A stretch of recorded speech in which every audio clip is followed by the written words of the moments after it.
Hello, I'm Robert Nelson from the Office of the Pro-Vice-Chancellor Learning and Teaching, and I'm talking with Jessica Solya, a third-year student in the Faculty of Arts.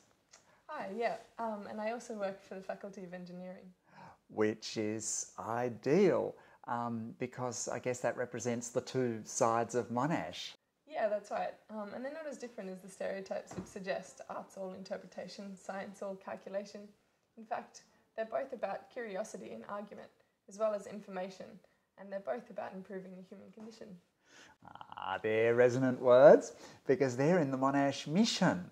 The university has some high-level statements that declare what it's about, and some of them are also about what students ought to have achieved at the end of their study. Have you heard of any of that sort of thing, like Monash graduate attributes? Yeah, I have, but I don't think I could list them. I think they're more about aspirations that inform what education is dedicated to, rather than something that each student would memorise. Yeah, I remember words like cross-cultural and ethical values. Yeah. Also, being critical and creative really stood out. Plus, having research skills and being able to communicate well. Ooh, that's all good. That's good stuff. So, I mean, they're qualities that belong with science as much as with arts. So, would you say that these principles are the basis of all your classes and projects? I don't think I'd quite say that. If you're studying German language, for example, it would be all about grammar, in the same way that studying optics would be about, I don't know, focal lengths and lenses. You can't expect everything to be about philosophy or social reform. Yeah. So, I mean, yeah, for sure. Like, even if ultimately those technical skills enable a more enlightened view of the world, which can lead to making it a fairer and brainier and more sustainable and beautiful place. But sure, yeah, it can't all be philosophical. So then, what really kind of tells you about the expectations of any given program of study? Like, how do you know what to expect? I think the cue that really focuses the intentions of each subject or unit is the unit guide. Every subject or unit that you study has a separate guide, and each guide specifies what learning outcomes are supposed to be. What, in a lot of detail, or just a few lines? On paper, it's economical, I think, but not in a perfunctory way. It's always thought through. It's thought through the researchers. Yeah. Into teaching and readings Yeah. and the assessments.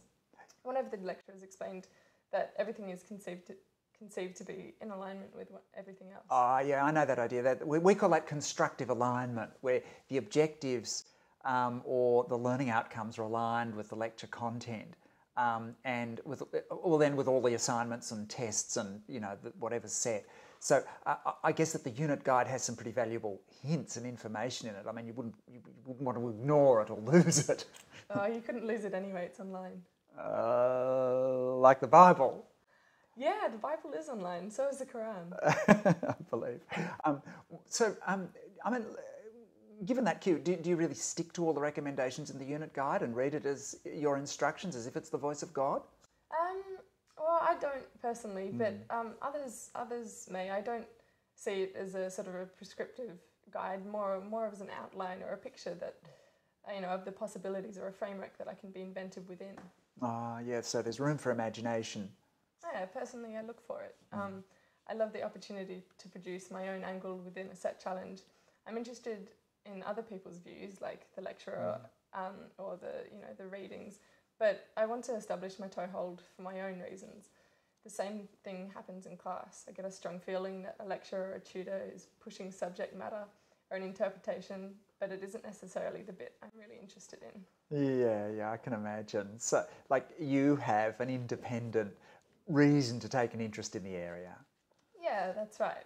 If one of those graduate attributes is being critical, I guess it follows then that I'd need to have an independent view of the syllabus, how it's taught, what others think of it, even if I don't know. Yeah, as much as the teachers. As the teachers, yes.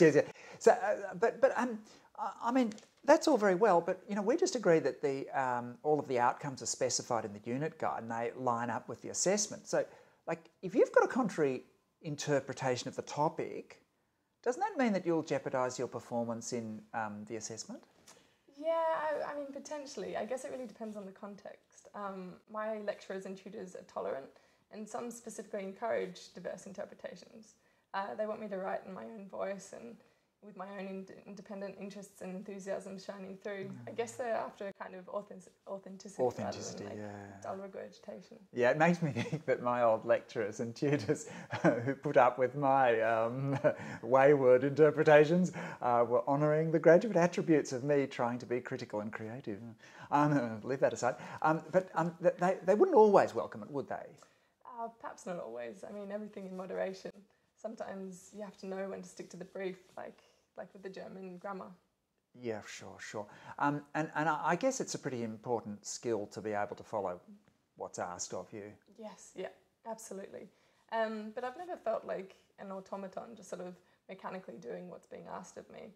And the thing is, well, we all want to do well, but to do really well means to be motivated to learn, not just sort of merely being motivated to get high marks. Go on.